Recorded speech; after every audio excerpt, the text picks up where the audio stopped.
आपको पता नहीं याद होगा कि नहीं, मैं एक बार एक विधायक के तौर पे आपके पास आई थी और एकदम से समय मिला और आपने जो मेरा कार्य किया वो आज यमकेश्वर में हो रहा है। मैं आपका आभार व्यक्त करना चाहती हूँ। हमारे बीच में हमारे पूर्व केंद्र मंत्री भारत सरकार व पूर्व मुख्यमंत्री उत्तराखंड आदरणीय डॉक्टर रमेश पोखरियाल जी टमटा जी चले गए। हमारे श्रद्धेय स्वामी चिदानंद सरस्वती जी महाराज, माननीय संतोष चौबे जी कुलपति Tagore university, Swami Lalitanand Giri ji Maharaj, Vidushi Nishank, Arushi Nishank. Shreyasi is not here but I would like to remember her here, इसलिए कि निशंक जी ज़रूर मंच पर हैं, तालियां भी उनके लिए बजी हैं, लेकिन इन तीनों बेटियों के लिए ज़बरदस्त ताली बजाई जाए क्योंकि वो आपका गर्व और गौरव ही नहीं है, आपकी पिलर ऑफ स्ट्रेंथ हैं। तो इसलिए मैं चाहूँगी कि मैं श्रेयसी को भी याद करूँ। मीडिया के लेडीज़ एंड जेंटलमैन, मैं लेखिका नहीं हूँ, बहुत अच्छा लिखती भी नहीं हूँ और बहुत सारे लेखक यहाँ पर बैठे हुए हैं। आप सबको प्रणाम करती हूँ, नमन करती हूँ। आप लेखन केवल एक संचार का माध्यम ही नहीं है, वो तो खैर है ही, लेकिन साथ ही साथ आपकी कलम में इतनी ताकत है कि आप हम लोगों को प्रेरणा तो देते ही हैं, साथ ही साथ समाज को किस तरह से दिशा देनी है, समाज की दशा कैसे हो, उस पर भी आप लोगों का ज़बरदस्त कार्य रहता है। तो मैं आपको नमन करती हूँ और ख़ासकर जितने लेखक बंधु यहाँ पर आए हैं और जिनकी किताबों का विमोचन हुआ है, मैं आप सबको बहुत सारी शुभकामनाएं और बधाई देती हूँ। सभी को खूब सारी शुभकामनाएं। बहुत सुंदर कार्यक्रम हुआ है, वाइब्रेंसी अलग है, एनर्जी अलग है, और क्यों ना हो जब इतने सारे इंटेलेक्चुअल लोग यहाँ पर बैठे हैं, जो बहुत कलाकार लोग यहाँ पर बैठे हैं, चाहे वो पेंटर्स हों, फोटोग्राफर्स हों, लेखक हों, नृत्य करने वाले लोग हों, तो क्यों नहीं वाइब्रेंसी अलग होगी और एक अलग सी एनर्जी यहाँ पर महसूस हो रही है। मैं सभी को बधाई देती हूँ और ख़ासकर स्पर्श हिमालय को बहुत सारी शुभकामनाएं और बधाई देती हूँ। धरती पर स्वर्ग उत्तराखंड, आई थॉट मुझको इस पर बोलना है। So I would like to speak on धरती पर स्वर्ग उत्तराखंड। क्यों नहीं, देवभूमि कहते हैं हम उत्तराखंड को। केदारनाथ जी हो, बद्रीनाथ जी हो, यमुनोत्री हो, गंगोत्री हो, लाटू देवता हो, गोलजू महाराज हो, कैंची धाम हो, पाषाण देवी हो, नैना देवी हो, तो क्यों नहीं हम स्वर्ग हैं धरती पर। बिल्कुल हम स्वर्ग हैं धरती पर।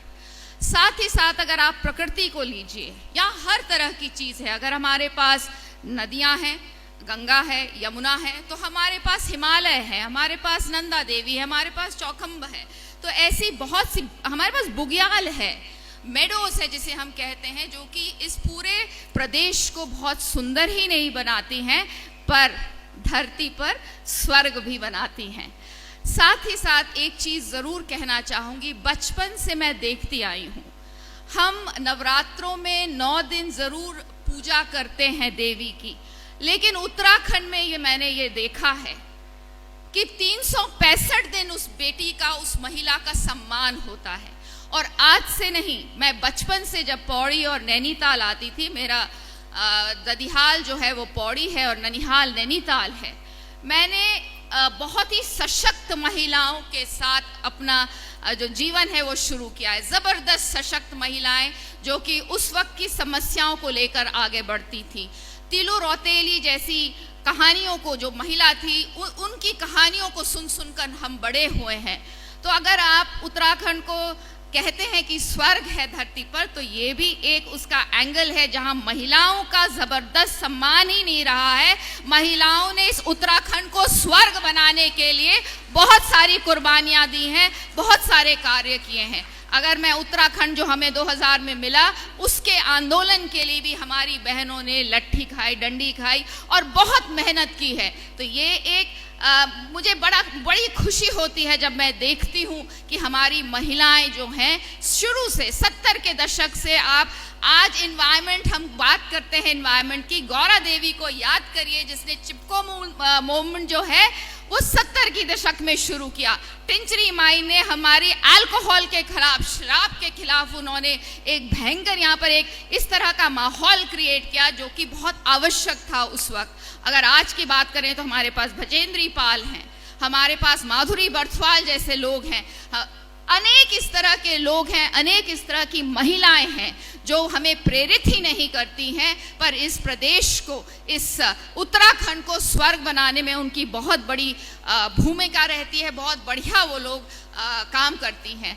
तो पूरे परिप्रेक्ष्य में अगर हम देखें, इट्स अ ब्यूटीफुल स्टेट, लेकिन एनवायरनमेंट, भले ही गौरा देवी 1970 के दशक में 70 के दशक में पेड़ों से चिपकी, लेकिन आज हमें बार बार धरती माँ चेता रही है, चेतावनी हमको मिल रही है। जहाँ कोरोना में एक तरफ हम सहारनपुर से हिमालय देख पा रहे थे, आज हमको सोचना होगा, समझना होगा और इस एनवायरनमेंट को कैसे बचाएं, इस पर चिंता करनी होगी। क्योंकि बार बार चाहे वो भूमि धंसने से, चाहे फ्लड्स आने से, चाहे पानी ना होने से, बार बार हमको चेताया जा रहा है। और environment protection can not be done just by rules, laws.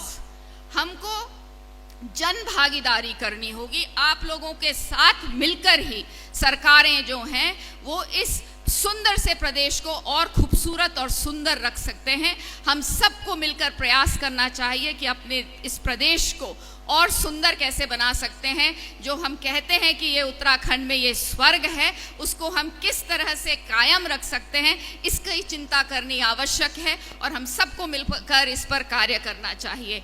मैं एक बार फिर पूरी टीम को, हिमालय जो स्पर्श हिमालय की टीम को बहुत सारी शुभकामनाएं और बधाई दूंगी और आशा करूंगी फ्यूचर में हम लोग और यंगस्टर्स को यहाँ पर ला पाएं, क्योंकि basically we have to change how a young mind is thinking. किस तरह से हमारी फ्यूचर जनरेशन सोच रही है, चाहे वो लेखन के बारे में हो, चाहे वो आर्ट के बारे में हो, और चाहे वो इन्वायरमेंट के बारे में हो, चाहे वो इंफ्रास्ट्रक्चर के बारे में हो।